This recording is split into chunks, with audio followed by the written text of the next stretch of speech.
हा आजार काही म्हणजे नैसर्गिक नाही किंवा हा आजार काही आनुवंशिक नाही.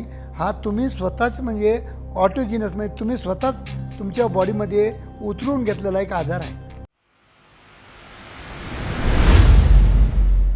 नमस्कार मित्रांनो, लैंगिक समस्या म्हटलं तर खूप काही मोठा आजार झाला, खूप काही गंभीर आजार झाला तर त्याच्याबद्दल चिंता करण्याची तुम्हाला गरज नसते, पण तुम्ही चिंता खूप करता. तर असं न करता घरी बसल्या आपण आपल्या सेक्शुअल हेल्थची कशी काय काळजी करू शकतो त्या विषयावर आज तुम्हाला मी थोडक्यात आणि सायंटिफिकरित्या या व्हिडिओद्वारा माहिती द्यायचा प्रयत्न करीत आहे. शेवटपर्यंत नक्की बघा. काही ना काही माझे व्हिडिओ तुम्हाला बेनिफिट करून देतील मित्रांनो. आणि जे काही तुमचा अवाजवी खर्च होतो किंवा फसवेगिरी होती त्याच्यापासून नक्कीच तुमचा बचाव करू शकतो. हा आजार चांगल्या प्रकारे मेंटेन ठेवू शकतो किंवा होणारच नाही याची आपण काळजी पण घेऊ शकतो. जसं की तुम्हाला मी नेहमी सांगत असतो की जर तुमची हेल्थ चांगली असेल तरच तुमचा परफॉर्मन्स चांगला होणार, हे तुम्ही लक्षात ठेवा. कारण इथंच तुम्ही विसरता. कारण माझ्याकडे जे येणारे पेशंट असतात 100पैकी 80 पेशंट जे असतात हे आपल्या हेल्थकडं अजिबात न लक्ष देणारे लोक असतात आणि त्यांच्यामुळेच ते माझी पायरी चढत असतात. तर मित्रांनो, असं न करता प्रॉपर तुम्ही एक्सरसाइज करत असाल, प्रॉपर आहार घेत असाल आणि प्रॉपर आपल्या हेल्थला मेंटेन ठेवत असाल तर मला वाटतं हा आजार काही म्हणजे नैसर्गिक नाही किंवा हा आजार काही आनुवंशिक नाही. हा तुम्ही स्वतःच म्हणजे ऑटोजिनस म्हणजे तुम्ही स्वतःच तुमच्या बॉडीमध्ये उतरून घेतलेला एक आजार आहे आणि त्याला बाहेर फेकण्याचं काम पण तुमच्याच हातामध्ये असतं. आता सिंपल तुम्हाला एक मी ट्रिक सांगतो की आता तुम्ही सांगा मला, तुम्ही आरशासमोर राहता, आरशासमोर बघताना तुम्ही केसाची मसाज करता, केसाला ऑइल लावता. का बरं लावता? की आपले इतके चांगले सुंदर केस, आपलं हेअर लॉस झाला नाही पाहिजे, आपल्याला टक्कल नाही पडलं पाहिजे, आपली स्काल्प कोरडी नाही पडली पाहिजे, आपल्या स्काल्पवर फंगल इन्फेक्शन किंवा डॅन्ड्रफ झालं नाही पाहिजे, इतकी तुम्ही काळजी घेता.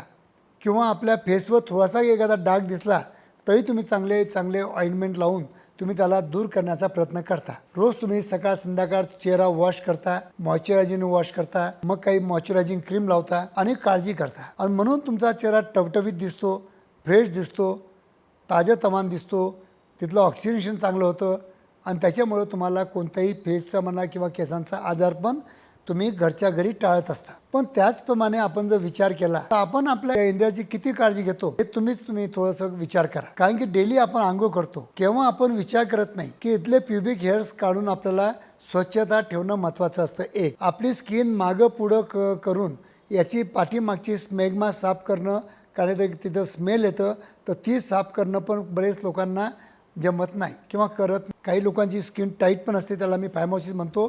त्यासाठी आमच्याकडे सर्जरी पण उपलब्ध आहेत, पण तेवढं पण ते करत नाही. जर 50 वर्षाच्या नंतर असाल तर नक्कीच आपल्या इंद्रियाचा हा भाग जो आपला इंद्रिय असतो याला तुम्ही पालपट करा, कुठं गाठ आहे का हे पण लक्ष ठेवणं गरजेचं असतं. तर इतकं सिम्पल सेल्फ टेस्टिंग करून आपण आपलं सेक्शुअल हेल्थ मेंटेन ठेवण्यासाठी आपण या गोष्टी जर केल्या तर मला वाटतं आपण पुढचे येणारे जे अनर्थ असतात त्याला आपण टाळू शकतो. पण आजचा व्हिडिओ जो माझा बनवण्याचा उद्देश होता तर सिम्पल तुम्हाला काय करायचं आहे, माझ्याकडे तर अल्पाजिनो ऑइल आहेच ज्याच्यामध्ये अश्वगंधा, कवच बीज वगैरे आहे. ते ऑइल जर तुम्हाला घ्यायची इच्छा पण नसेल, तुम्हाला घरगुतीच तुम्हाला जर तुमच्या इंद्रियाची मसाज करणं हे खूप महत्त्वाचं असतं. का बरं महत्त्वाचं असतं? त्याचं दोन मुख्य तुम्हाला कारण सांगतो. कोणतंही कॉस्टली आयुर्वेदिक सांडा ऑइल, अमका ऑइल, टमका ऑइल किंवा ऑनलाईन ऑइल तुम्हाला घ्यायची गरजच नाही. सिंपल आपल्या खोबऱ्याचं तेल घेतलं आणि आंघोळ करण्याच्या अगोदर डेली बेसिसवर रुटीनमध्ये जर आपण त्याला जर केलं तर 4-5 थेंब आपले ऑइलचे टाकायचे. 10 मिनटं सकाळी 10 मिनटं संध्याकाळी फक्त आणि फक्त समोर ओढून मालिश करायची. मागं पुढं करून मास्टरबेशन करायचं नाही. फक्त आणि फक्त थोडंसं कसं म्हणजे जिगलिंग करायचं, म्हणजे असं ओढायचं, स्ट्रेस द्यायचा आणि मीडियम हाताने असं 10 मिनटं सकाळी 10 मिनटं संध्याकाळी मसाज जर केली त्याचे दोन बेनिफिट तुम्हाला खूप सुंदर भेटू शकतात.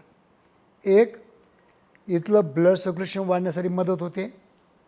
2, तुमचं जे वयामानानं श्रिंकेज होतं इंद्रिय ते श्रिंकेजपणा, तिथल्या क्रेजेस ते कमी होण्यासाठी मदत होते. आणि तिसरी गोष्ट सगळ्यात महत्त्वाची, या इंद्रियामध्ये 2 जे रॉड असतात ज्याला मी स्पॉन्जी टिश्यू म्हणतो, या स्पॉन्जी टिश्यूची हेल्थ जितकी चांगली तुम्ही मेंटेन ठेवली तितकं त्यांचं ॲब्झॉर्प्शन, हे रक्ताचं ॲब्झॉर्प्शन वाढतं आणि तितकी तुमची ताठरता वाढण्यासाठी या स्पॉन्जी टिश्यूची मदत मिळते. मग तुम्हाला स्टोनी हार्ड इरेक्शन पाहिजे तर मग तुम्हाला डेली रुटीन बेसिसवर हे करणं अत्यंत गरजेचं असतं. आणि त्यासाठी काय करायचं आहे, 10 मिनटं सकाळी आणि 10 मिनटं झोपण्याच्या अगोदर जर तुम्ही तुमच्या इंद्रियाची प्रॉपर वे जर मसाज केली तर मला वाटतं की 90% इरेक्टाईल डिस्फंक्शन तुमचे घरी बसल्या तुम्ही सॉल्व करू शकता. हे लक्षात ठेवा. यासाठी कोणताही खर्च करायची गरज नाही. कोणतंही आयुर्वेदिक ऑइल वापरू नका किंवा कोणतेही ऑइल वापरू नका. जर तुम्हाला जर शक्य नसेल तर घरच्या घरी फक्त आणि फक्त खोबऱ्याच्या तेलाने 10 मिनटं सकाळी 10 मिनटं संध्याकाळी ही तुम्ही सवय लावून टाका.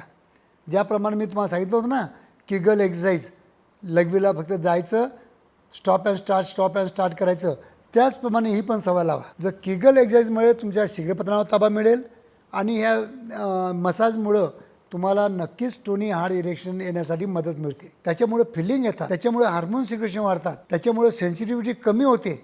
म्हणजे रोज रोज तुम्ही जर मसाज करसाल तर डेफिनेटली सेन्सिटिव्हिटी कमी होते आणि त्याच्यामुळं तुम्हाला शीघ्रपतन होण्यासाठी नक्कीच याची मदत होते. म्हणजे शीघ्रपतन होणारच नाही. तर सिम्पल ट्रिक्स जर तुमच्या लैंगिक आयुष्यामध्ये वापरत असाल तर मला वाटतं तुम्हाला ऑनलाईन औषधांची किंवा डॉक्टरांची गरजच भासणार नाही.